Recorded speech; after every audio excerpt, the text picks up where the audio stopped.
Des hommes musclés placés au sommet des pistes de ski pour attirer du monde. Des policières starifiées sur les réseaux pour leur beauté, un fermier qui met en avant son physique pour vendre ses produits, la garde du corps de Brigitte Macron qui lui vole la vedette en devenant virale pour sa beauté, et même des livreurs en scooter qui créent tout un marché du fantasme. Est-ce que la Chine ne serait tout simplement pas en train de créer une génération de beaux gosses ? Vous le savez, partout dans le monde, on dit souvent que la beauté ouvre des portes. Certains parlent même de capitale beauté.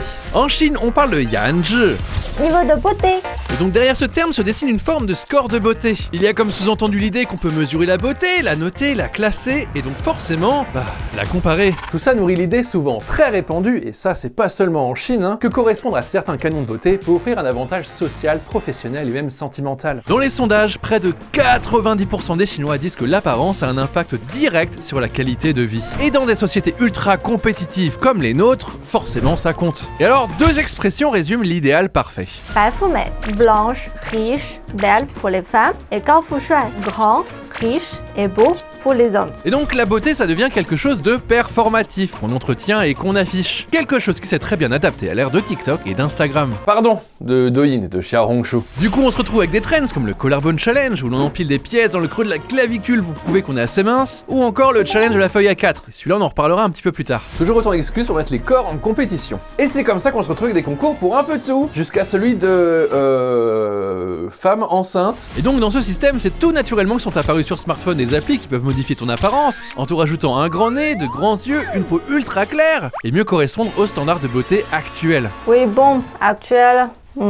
En réalité, certains codes esthétiques sont présents depuis des siècles, voire des millénaires. Dans l'historiographie européenne, on connaît surtout Hélène, le visage qui lança 1000 navires, dont la beauté déclencha la guerre de Troie. En Chine, on connaît surtout un certain casting de légende qu'on appelle les 4 beautés de la Chine antique. 4 beautés que voici.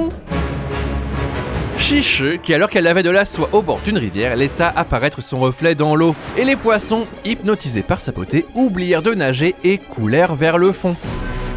Wang Zhaochun, une jeune concubine sacrifiée par l'empereur et offerte à un roi ennemi pour maintenir la paix entre deux royaumes, avançait tristement sur la route qui la menait à son nouveau mari. Elle jouait du pipa sur sa monture, tandis qu'un vol d'oies sauvages passa au-dessus d'elle. En la voyant, elles cassèrent leur formation parfaite et se mirent à tomber une à une. Diao Chan, danseuse et musicienne hors pair qui, alors qu'elle marchait de nuit dans un jardin, leva les yeux vers le ciel tandis que la lumière de la lune éclaira son visage. La lune, jalouse de ne pas être aussi belle, se cacha immédiatement derrière un nuage. Yang Guifei, favorite de l'empereur, dont la légende raconte que pendant qu'elle marchait dans un jardin, les fleurs baissaient la tête en la voyant passer, comme si elles n'osaient plus se comparer à elle.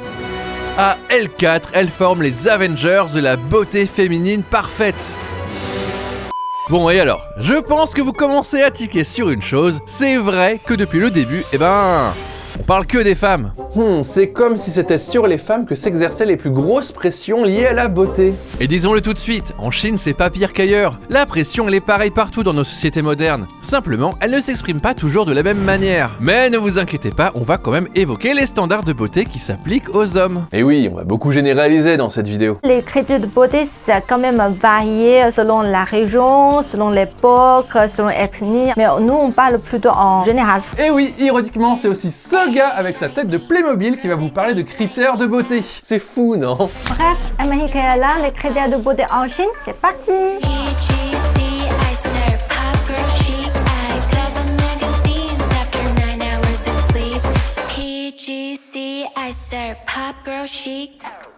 Bon, tu parlais des commentaires YouTube, mais je crois qu'il y a un qui revient souvent. Ah, comme quoi je serais le frère de Louis San, apparemment, selon certaines personnes. Et tu sais quoi? On va pouvoir vérifier si c'est vrai grâce au sponsor de cette vidéo. MyHeritage, c'est le service de généalogie numéro 1 dans le monde. Grâce à tous les outils mis à votre disposition, vous pouvez construire facilement votre arbre généalogique et découvrir vos origines en remontant des générations d'ancêtres. Bon, et ici, vous pouvez le voir, j'ai un frère. Mais c'est pas Louis San, désolé. Grâce à MyHeritage et ses 36 milliards de registres historiques, j'ai pu explorer mon arbre généalogique à partir de documents réels, comme des actes de naissance, des registres officiels ou même des articles de presse. Ici par exemple, ce que vous voyez, c'est l'acte de mariage de mes arrière-arrière-arrière-grands-parents, et donc celui de mon arrière-arrière-arrière-grand-père. Georges Levardon, né en 1810. Et visiblement, il était terrassier, fondeur d'étain et cultivateur. Pas mal de cultivateurs d'ailleurs si je remonte la lignée. Et je vous avoue que j'ai eu quelques surprises, parce qu'on m'a toujours dit que j'étais d'ascendance normande, mais en fait qu'est-ce que je découvre? Mais que j'ai toute une partie de ma famille qui est bretonne en fait. C'est du côté de mon arrière-grand-mère, et alors découvrir qu'on est un quart breton 30 ans passés, je vous cache pas que je suis en pleine crise identitaire. Votre généalogie va évoluer avec le temps, et régulièrement MyHeritage va vous proposer des connexions pour l'étoffer sans effort. Personnellement, j'ai pu remonter jusqu'au 16e siècle, ça fout un peu le vertige. En plus de ça, MyHeritage propose un service qui permet de redonner vie aux photos de vos ancêtres. Non seulement en les restaurant et en y ajoutant de la couleur, mais aussi en les animant grâce aux fonctionnalités Deep Nostalgia et Live Memory. En tout cas, si ça vous intéresse, MyHeritage vous propose 14 jours gratuits avec le lien en description ou en commentaire épinglé. Et nous, on retourne à la vidéo. Alors, si vous êtes déjà allé en Chine, il y a un phénomène que vous avez sans doute déjà pu observer. Certaines personnes, surtout des femmes, n'hésitent pas à se couvrir une partie, voire même l'intégralité du corps quand elles mettent un pied dehors. Mais alors, pourquoi? Eh bien, c'est pour garder la peau la plus blanche possible. Dans de nombreux pays, l'idée d'avoir la peau blanche vient de l'impérialisme européen qui s'est imposé à partir du 19e siècle. En revanche, en ce qui concerne la Chine et d'autres pays de l'Asie de l'Est, c'est surtout lié à l'ancienne aristocratie. En Chine, la peau blanche, c'est pas seulement l'histoire de beauté, ça parle aussi de la classe sociale. Encore à l'époque, quand on est riche, on n'a pas besoin de sortir, on peut rester à la maison, on n'a pas besoin de travailler dans le champ, du coup, mais le résultat, c'est qu'on est plutôt blanc, comparé avec les gens qui travaillent dans le champ tous les jours, du coup, mais ils sont tous bronzés. Donc aujourd'hui, c'est un peu changé, mais pas beaucoup, donc ça reste toujours le beauté pour tous les Chinois. Même de mon époque, quand j'étais plus jeune. On dit que quand t'es un peu bronzé, genre un peu mat, on est un peu méchant quand on est enfant. On dirait toujours que c'est la personne qui vend du pastèque pour dire qu'il vient de la campagne. La quête de peau claire est tellement ancrée dans la culture chinoise qu'il y a même une expression pour ça. Ibai, Je Sancho, une blancheur de peau peut cacher 3 laideurs. Ça signifie que si ta peau est claire, ça compense beaucoup d'autres défauts physiques, et c'est une manière d'insister sur à quel point la peau blanche est importante. Et c'est comme ça qu'on se retrouve avec ces scènes qui nous paraissent assez surréalistes de notre point de vue occidental, de personnes entièrement couvertes sur leur scooter, voire même sur certaines plages chinoises. Il y a aussi eu cette trend ultra goofy de gens qui portaient des feuilles de lotus sur le visage, et apparemment ça a vraiment des vertus pour la peau. Donc c'est pas seulement pour les personnes normales comme nous, ça se voit aussi sur les stars. Donc il y a des filles stars, soit les actrices, soit les présentatrices. Comme des fois, le pommade c'est à la naissance. Il y a des filles, ils vont mettre vraiment les fonds de teint des pieds jusqu'à la tête pour un peu changer la couleur de peau. Mais il faut préciser qu'il y a quand même les filles chanteuses qui deviennent connues grâce à leur pommade. Ça veut dire que peut-être aujourd'hui la critère de beauté est en train de changer. Il y a quand même les couleurs un peu foncées. Ça commence à être apprécié par les Chinois. Mais voilà, pour l'instant, ces idéaux ont des conséquences bien réelles. Si vous êtes chinois, naître avec une peau plus mate peut vous exposer à des préjugés ou des remarques désobligeantes. Une pression qui peut se faire aussi à travers le point suivant, c'est le poids.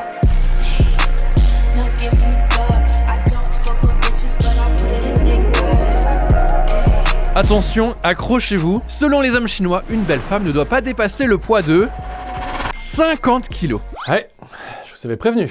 Mais en même temps, les filles, on a envie de se défendre, du coup, mais quand le garçon nous dit ça, nous on répond ok, une belle femme moins de 50 kg, soit il n'a pas de sein, soit il n'a pas de fesses. Faut dire que on est plate, il faut perdre des choses pour arriver à cette critère-là. On pourrait imaginer que le critère de minceur est assez répandu à travers toute l'histoire de la Chine. Mais en fait, c'est pas tout à fait vrai. Une expression qui illustre parfaitement ces différences de critères d'une période à l'autre, c'est littéralement grosse Huan, maigre Yan. Cette expression fait référence à 2 célèbres concubines. Huan pour Yang Yu Huan, une concubine de l'empereur Xuanzong de la dynastie Tang. Cette femme était reconnue comme l'une des 4 beautés de la Chine antique, et on raconte que ses rondeurs étaient particulièrement appréciées. Ensuite, on a Yan pour Zhao Fei Yan, et elle, c'est le total opposé de Yu Huan. Cette concubine, devenue impératrice, est reconnue pour sa finesse remarquable et ses talents de danseuse, des qualités particulièrement valorisées pendant la dynastie Han. Et donc, en effet, durant la dynastie Tang, les formes pleines et la santé étaient particulièrement bien vues. Mais bon, cette période fait figure d'exception, et en dehors de la dynastie Tang, c'est bien la minceur et la fragilité qui sont valorisées. On raconte même que durant la période des printemps et automnes, dans les harems du royaume de Chu, les concubines se laissaient mourir de faim pour attiser les faveurs du roi. Pour rester à notre époque moderne, une trend récente sur les réseaux sociaux chinois qui illustre parfaitement cette obsession de la minceur, c'est celle du challenge de la feuille A4.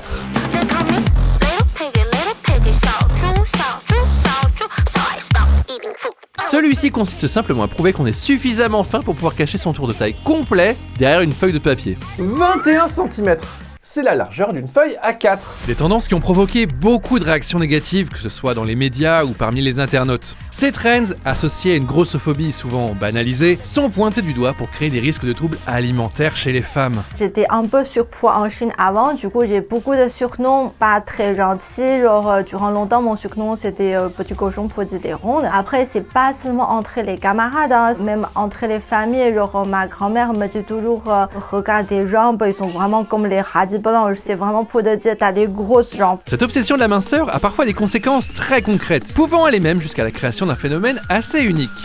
Les camps d'amaigrissement. Ce sont des internats stricts où l'emploi du temps, l'alimentation et l'exercice physique sont contrôlés 24 heures sur 24 pour une perte de poids rapide. L'existence de cette industrie, bien que controversée, montre à quel point la pression pour mincir peut prendre pour certains la forme d'une discipline collective radicale.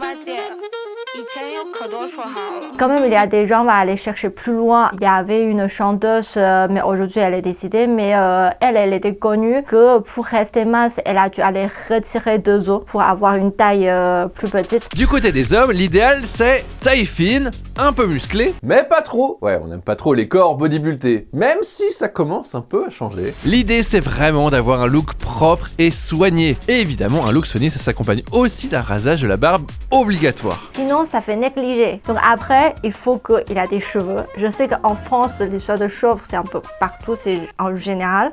À l'Asie ou en Chine, c'est quand même pas très commun. Donc nous, on peut pas accepter plus de 30 ans, mon copain les cheveux, c'est pas possible. Après, on préfère quand même un garçon, mais grand, c'est vraiment très précis. Il faut le garçon, il fait 1m80. C'est un garçon qui est moins de 1m80, c'est un handicap. Donc c'est vraiment, vous voyez un peu la globalité. Chose intéressante, j'ai parfois le sentiment qu'il y a moins de retenue qu'en Occident quand il s'agit de sexualiser les hommes. Ou en tout cas que le poids du female gaze est plus fort dans la société chinoise. C'en est même un levier économique majeur pour certaines marques. Il y a une vraie logique de consommation du masculin. C'est d'ailleurs ce qu'on appelle Nan Se Xiao Fei, qu'on peut observer dans les médias, sur Douyin et même à travers les jeux vidéo. What about now? Et comment ne pas mentionner les Boys Love, ces récits de romance entre hommes au succès colossal, qui développent tout un imaginaire de fantasme érotique pour son public féminin. Et parmi les nombreux archétypes masculins mis en avant, un des plus parlants c'est le Xiao Xian Rou, petite viande fraîche. Ce mot, un peu péjoratif, surtout lié à l'industrie idol, transforme le beau garçon en produit culturel assumé. Une tendance qui met en avant le côté frais et propre des jeunes hommes. Eh bien oui, parce que tout ce dont on a parlé jusqu'ici, la peau, le poids, le visage parfait, ce sont des critères qui sont censés mettre en avant un facteur. Et ce facteur, c'est l'innocence.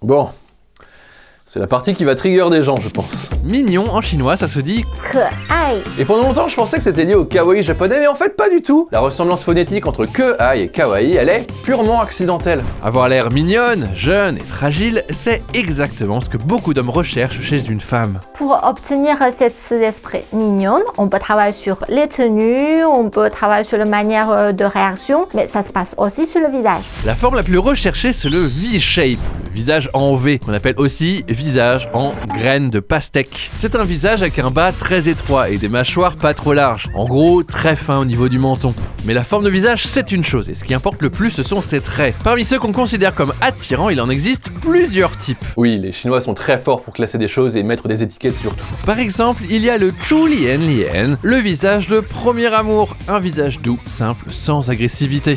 Un visage qui est censé te donner l'impression de revoir ton premier crush de lycée. Il y a aussi le Yo Tai Lien, le visage enfantin, des traits arrondis, peu marqués, pas trop de relief et pas trop d'angle. Bref, que des traits du visage qui mettent en avant le côté pur, innocent et juvénile. Et pour ça, il y a même des techniques pour faire ressortir les oreilles et donner l'impression d'un visage plus large. Mais parmi tout ce qu'on a cité, l'élément physique qui symbolise le plus l'innocence, eh bien ce sont les yeux.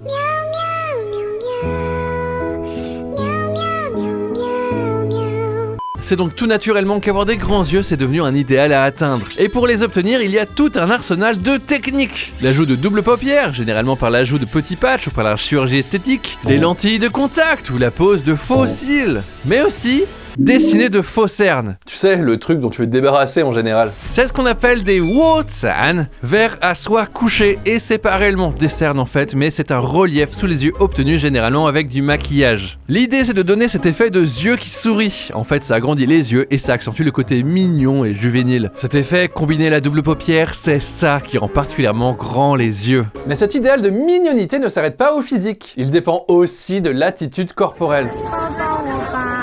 不要，不要。喜欢你，我喜欢你，快起来吧，快起来吧！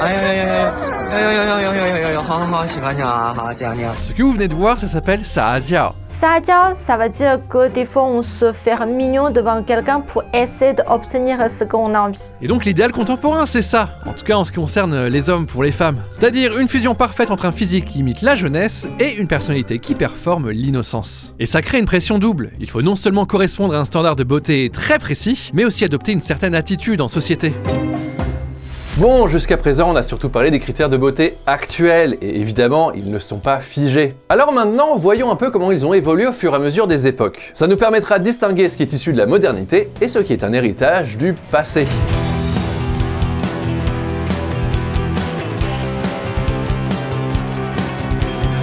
Je ne vous apprends rien en vous disant que les idéaux de beauté, surtout féminins, sont des constructions sociales, culturelles et historiques. Ce qu'on considère de manière très abstraite comme la beauté traditionnelle chinoise, c'est un héritage à la fois issu du taoïsme et du confucianisme. Si la première valorise la beauté sexuelle, la seconde valorise la vertu intérieure. Mais alors selon les époques, ces idéaux de beauté, ils ont subi une évolution radicale. On a déjà parlé de la silhouette des femmes qui fut un temps devait être fine, puis pulpeuse pendant la dynastie Tang et finalement fine à nouveau. Ces idéaux de beauté insistaient sur l'importance d'avoir l'air fragile, ce qui est parfaitement illustré par une coutume dont vous avez sans doute déjà entendu parler, les pieds bandés.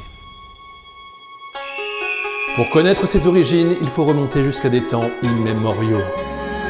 Une époque lointaine où le ciel et la terre se confondaient encore, où les frontières que nous connaissons n'existaient pas. Non, je plaisante, en fait, on n'en sait rien du tout. En effet, les origines des pieds bandés sont encore sujets à de nombreux débats aujourd'hui. Certaines théories qui se basent essentiellement sur les descriptions de vieux poèmes les situent à la fin de la haute antiquité, d'autres au début de la Chine impériale, d'autres encore au 3e siècle. Néanmoins, si leurs origines sont encore un mystère aujourd'hui, l'hypothèse la plus probable, c'est que cette pratique serait née à la fin du 1er millénaire, et que sa plus large démocratisation se soit faite quelques siècles plus tard durant la dynastie Song.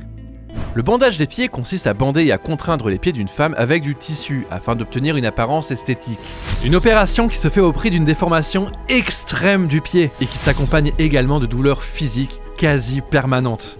Plus qu'un simple standard de raffinement et de délicatesse féminine, les pieds bandés c'est encore une fois un marqueur social. Et oui, parce qu'une femme aux pieds bandés et à la mobilité réduite, ça signifie une femme qui n'a pas besoin de travailler. Vous vous en doutez, c'est également un outil de contrôle des hommes sur les femmes. Ma grand-mère, elle a fait les pieds bandés, mais pas duré longtemps. Je crois qu'elle a dû faire quelques mois ou max un an quelque chose. Mais ses pieds sont déjà déformés. Généralement, tu dois commencer à bander le pied avant ado. Généralement, aux alentours de 8-9 ans, tu dois commencer. Même plus tôt. Parce que dès que ton pied il fait à peu près cette taille-là, genre 10-12 cm, il faut que tu commences à le serrer pour qu'il grandisse plus. Peut-être vous avez déjà vu le grand lit chinois qui est quasi tout fermé. C'est pour que la fille, elle peut passer la vie sur le lit. Il y a vraiment des filles dans les familles riches, ils ne sortent jamais de sa chambre et passent tout leur temps dans le lit. Cette pratique va connaître son apogée pendant la dernière dynastie impériale. Dans certaines provinces, ça va jusqu'à toucher quasiment tous les milieux sociaux, à l'exception des plus pauvres. C'est à tel point qu'à cette période, les hommes disent avoir du mal à trouver une femme avec des pieds naturels, désirables. Bon, ça c'est pour les femmes, mais alors côté homme. Pour les hommes, à travers toute la période impériale, la performativité du genre se forme autour de deux représentations de la masculinité, Won et Wu. À eux deux, ils forment les deux pôles de la masculinité qu'on pourrait résumer de cette manière. Le Won c'est l'homme lettré. Il est cultivé, raffiné et met l'accent sur la moralité. Le Wu, quant à lui, c'est l'homme guerrier massif. Il se doit d'être courageux et physiquement fort. En gros, on considère ces deux archétypes comme les deux extrêmes du spectre de la masculinité. Et au fil des époques, la balance va pencher d'un côté ou de l'autre de cette dualité. Cependant, à partir de la dynastie Ming, le Wuan commence à l'emporter sur le Wu. L'homme lettré, on l'idéalise mince, vêtu de vêtements amples, au comportement retenu et aux gestes mesurés. Et évidemment, à la barbe et moustache bien entretenue, car c'est un signe de maturité et de sagesse. En gros, c'est la grâce des hommes raffinés qui se tiennent loin du champ de bataille. Mais s'il y a bien une chose qui les unit, guerriers comme lettrés, c'est un détail qui semble banal. Ce sont les cheveux. Le corps, les cheveux, la peau nous sont donnés par nos parents. On ne doit pas les abîmer. Cette phrase attribuée à Confucius résume bien un des grands principes du confucianisme, la piété filiale. C'est-à-dire le respect des parents et des ancêtres. Mais en gros, c'est pour dire que nous, à la naissance, le peau, le corps, les cheveux viennent des parents. Donc,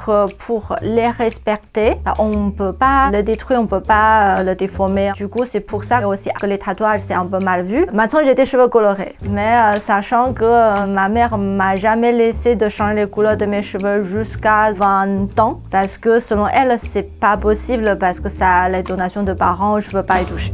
C'est un manque de respect. Oui, ça montre un respect, mais c'est aussi un mot xiao en chinois pour dire que c'est le respect spécial pour les parents. Et donc, suivant cette même logique, se couper les cheveux, c'est inenvisageable. Alors, pendant toute la Chine impériale, l'idéal masculin, c'est cheveux longs, attachés, jamais coupés. Un bon fils confucéen garde ses cheveux longs, bien entretenus et surtout attachés de manière ordonnée. C'est à la fois un signe de respect et de maîtrise de soi. En tout cas, jusqu'au XVIIe siècle. Non, parce qu'en 1639, une coalition mandchoue prend le pouvoir en Chine. C'est l'instauration d'une nouvelle dynastie impériale, la dynastie Qing. Et pendant près de 3 siècles, cette élite mandchoue venue des steppes du Nord va imposer ses pratiques culturelles à l'ensemble de la population. Parmi celles-ci, l'obligation pour tous les hommes de porter la longue natte, c'est-à-dire de se raser le front, tandis que le reste des cheveux doit être noué dans le dos avec une longue tresse. Refuser le port de la natte et c'est la peine de mort directe. Alors pour les Chinois Han, l'ethnie majoritaire, cette pratique est vue comme une ultime humiliation de la part des barbares du Nord. 270 ans. C'est la durée pendant laquelle cette coutume a été imposée aux hommes chinois. C'est seulement au XXe siècle que les hommes pourront enfin se débarrasser de cette pratique. Et alors le XXe siècle, accrochez-vous, parce que ce sont les montagnes russes de la mode.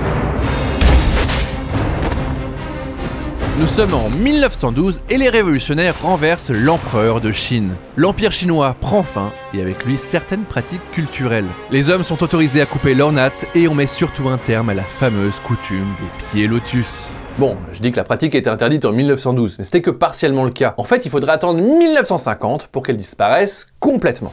En tout cas, la première moitié du XXe siècle est particulièrement marquée par l'impérialisme européen et les codes vestimentaires qui s'accompagnent avec. Une parfaite illustration de ce qu'on considère désormais comme la femme moderne, ce sont ces portraits qu'on retrouve sur les calendriers de l'époque. Aussi appelés Yue Fen Pai et particulièrement populaires à Shanghai, ces illustrations représentent des femmes prenant du bon temps, pratiquant des loisirs extérieurs, mais également comportant de nombreux attributs issus de la mode européenne.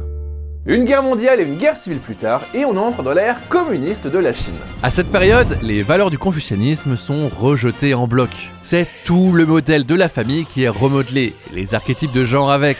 Les nouveaux dirigeants souhaitent promouvoir l'égalité des genres, les hommes et les femmes sont mis au même niveau. Une nouvelle dynamique qui passe aussi par le style vestimentaire de la population, puisqu'on encourage désormais les Chinois à porter des vêtements non genrés. Vous savez, la fameuse tenue à 4 poches, qu'on appelle le veste Mao. La recherche de beauté est donc maintenant perçue comme incompatible avec les valeurs du communisme, mais est surtout vue comme un signe apparent de bourgeoisie. Et puis, permettre aux femmes de se défaire des ornements ostentatoires, c'est aussi libérer de la domination des hommes. Fin du XXe siècle, boum! Encore un twist.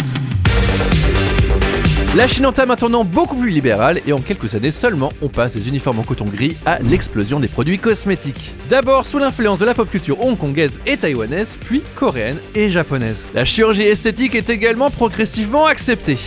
Une réflexion que je me fais souvent, c'est comment tu traverses le XXe siècle en Chine sans devenir schizophrène. Désormais, la beauté et la jeunesse s'achètent, et même mieux, la beauté est vue comme vecteur de libération des individus. Être belle, c'est posséder un capital beauté qu'on pourra exploiter. Et à travers tout ça, les médias promeuvent également une beauté idéale à atteindre. Comme dans le reste des sociétés modernes, on entre alors dans une culture de l'image. Mais t'inquiète, tu coches aucun critère de beauté, ou alors t'es juste vraiment trop moche, il existe encore une solution pour toi. Il s'agit évidemment des applis. Tu prends la bonne pause pour la bonne prise pour plus galérer et te rends compte devant la mort que tu ne vis pour les caméras. En Chine, il y a une notion très importante nommée mianzi, le visage ou la face. Mais c'est aussi par extension le prestige et l'image que tu présentes aux autres. En gros, mianzi, ça désigne autant l'apparence d'un individu que son honneur et sa dignité. Aujourd'hui, une bonne partie du mianzi se joue directement sur l'écran. Et ça tombe bien, parce que la technologie s'y est parfaitement adaptée. En quelques pressions sur ton écran, tu peux littéralement arranger ton visage pour qu'il corresponde à l'idéal du moment. Mais qu'est-ce qu'on peut faire? C'est un peu comme Photoshop, un truc tout simple. Déjà, on aime bien être blanc, donc je peux blanchir mes peaux. Je peux supprimer tous les boutons, les cernes. Et en même temps, mais comme on veut être mince, mais des fois on n'est pas tous minces, hein, je peux changer un peu la forme de ma tête. Tu peux tout déformer. Vraiment, on peut tout faire avec cette application. En fait, après, on ne trouve pas la même personne. En termes d'appli de retouche, la révolution, elle s'appelle Meitu. C'est une véritable institution depuis un paquet d'années. Pour vous donner une idée de l'ampleur, Meitu revendique plus d'1 milliard d'appareils installés et plusieurs milliards de photos retouchées par mois. En gros, si vous voyez un selfie chinois sur les réseaux, il y a de grandes chances qu'il soit passé par une de ces apps. Mais c'est pas juste en photo, c'est aussi en vidéo. Petite modif en 4K 60 fps là. Et alors, quand le filtre te lâche, aïe aïe aïe aïe aïe, ça fait mal.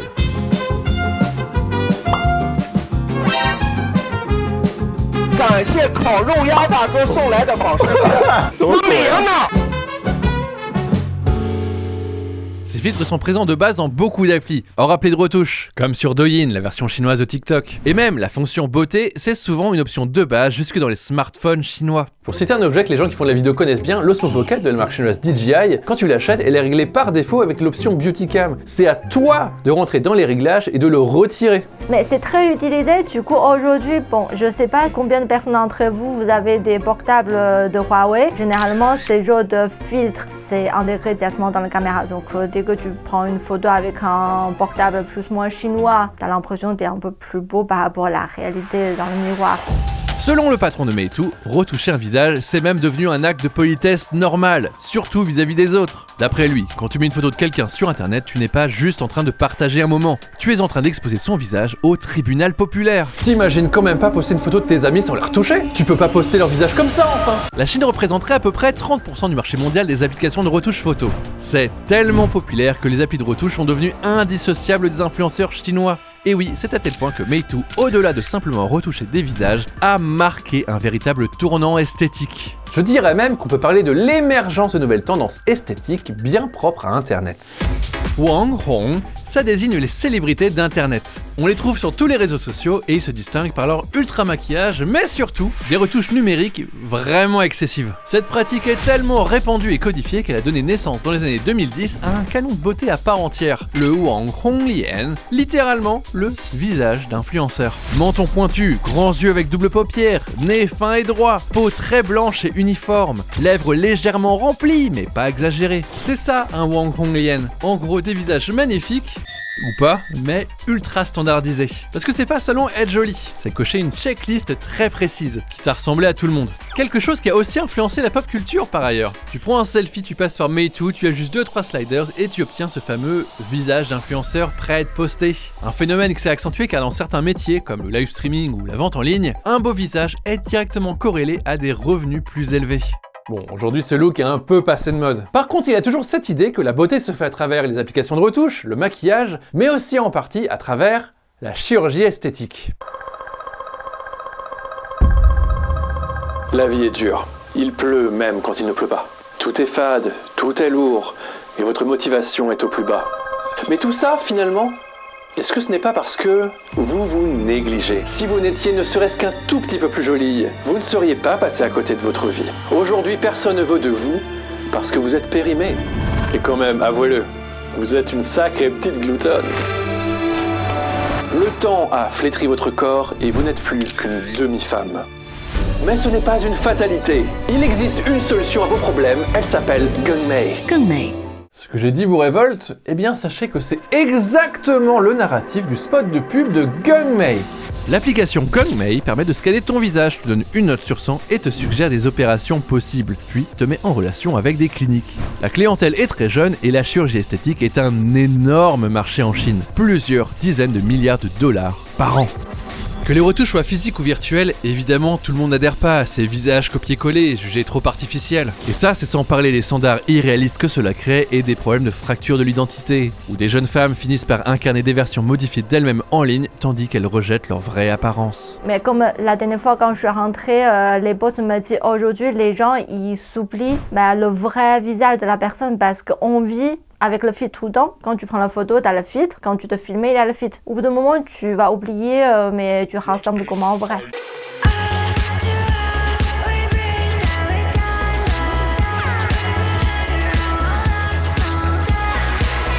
Si ces applis et tous ces outils existent, c'est avant tout parce que la beauté est aussi perçue comme un avantage compétitif.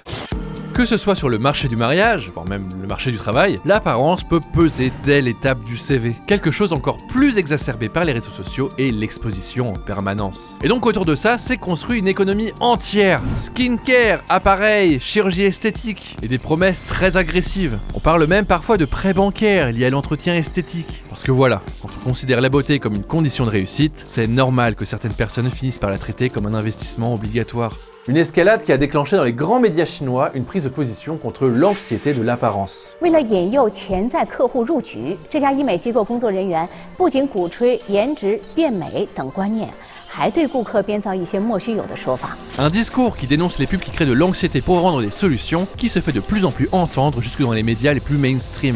现在这是一个看脸的时代啊，学得好不如嫁得好之类的，就是给他们进行这样一种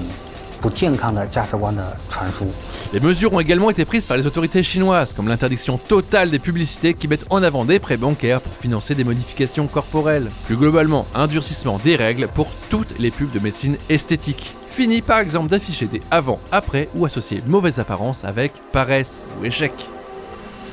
Mais même quand le discours se veut libérateur, les réseaux peuvent facilement retourner le truc. Il y a eu beaucoup de discussions autour de la notion de Suyuan, redie, faire la paix avec son visage sans maquillage. Ce hashtag est parti de Douyin et a très vite débordé sur Weibo, s'accompagnant de nombreuses belles photos, au point que beaucoup y ont vu un piège. En gros que cela crée de nouvelles injonctions et donc une nouvelle forme de pression.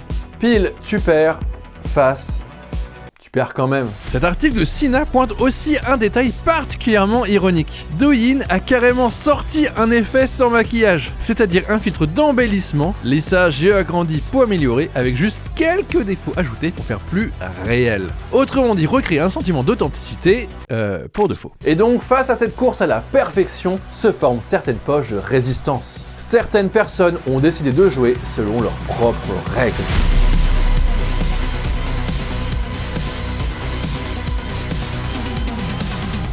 Difficile de commencer sans évoquer les sous-cultures underground les plus frontales. Le punk particulièrement vivant à Pékin et à Wuhan, ou encore les communautés queer de Chengdu. Au cœur de ces scènes, il y a le refus de la respectabilité et se délester des normes sociales pour reconquérir une certaine forme de liberté. Mais depuis quelques années, de nouvelles contre-cultures émergent, et particulièrement en ligne. Elles peuvent rejeter les visages lisses, les filtres, les silhouettes standardisées, ou au contraire exacerber ces standards jusqu'à la subversion.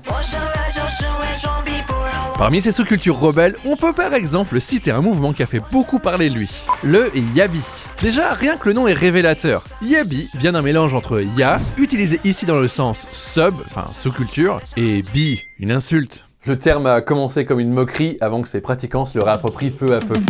Esthétiquement, le Yabi, c'est un mélange chaotique de nombreuses influences esthétiques. Gothic, Y2K, Kogaloo, e-girl, bref, plein de choses, le tout accompagné de vêtements complexes, rapiécés avec plein d'accessoires et de pièces vintage. Et tout ça avec la volonté de se positionner contre les normes mainstream. Le mouvement est né du fait que les jeunes chinois ont construit leur identité sur internet, exposé un mix d'esthétique et de culture qu'ils comparent à une sorte de grand supermarché culturel. Mais en fait, le Yabi, c'est plus une grande famille qu'un genre précis. Et dans cette galaxie de styles extravagants, on trouve aussi par exemple le style too cool, qu'on pourrait résumer de la manière suivante: le kitsch revendiqué. Il y a derrière cette esthétique l'idée de se baser sur le stéréotype du Made in China, c'est-à-dire des produits de contrefaçon mauvaise qualité, et l'idée c'est de se réapproprier l'image d'une production chinoise basée sur la copie et l'absence de créativité pour créer une nouvelle forme d'expression visuelle.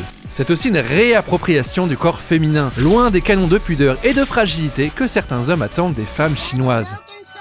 Et donc, si on peut observer qu'une partie de la jeunesse se positionne contre les valeurs conservatrices, eh bien, elle n'est pas anti-traditionnelle pour autant. À l'autre bout du spectre, d'autres formes de résistance ne passent pas toujours par une rébellion frontale aux standards, mais par une réappropriation du patrimoine. On assiste ainsi à l'essor du Guochao, ou Neo-Chinese Style. C'est cet intérêt qu'ont certains créateurs de se réapproprier l'héritage culturel de la Chine dans les vêtements et normes d'apparence. Même sur le plan mainstream, aujourd'hui il y a un intérêt grandissant des consommateurs pour les marques locales qui célèbrent les traditions et la culture chinoise.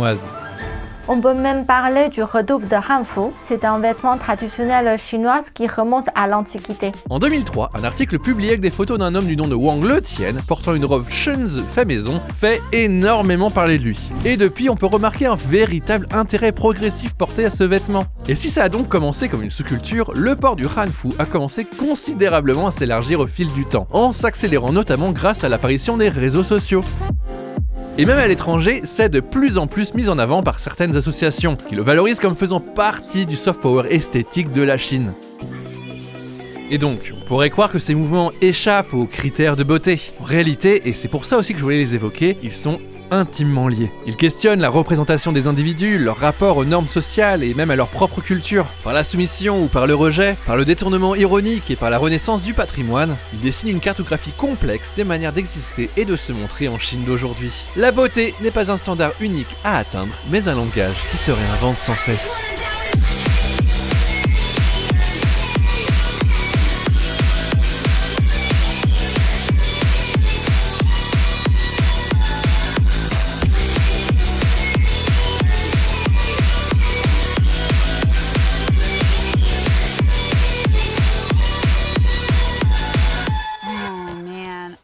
N'oubliez pas que tout ce dont on a parlé, ce sont des généralités. Chaque individu est différent et cherchera plus ou moins à satisfaire ses critères de beauté. En tout cas, si ça vous a plu, n'hésitez pas à vous abonner, le petit like vous connaissez. Et merci encore à MyHeritage, le partenaire de cette vidéo. N'oubliez pas le lien dans la description et en commentaire épinglé pour bénéficier de 14 jours d'essai gratuits. Et on se dit à la prochaine, salut! Ciao!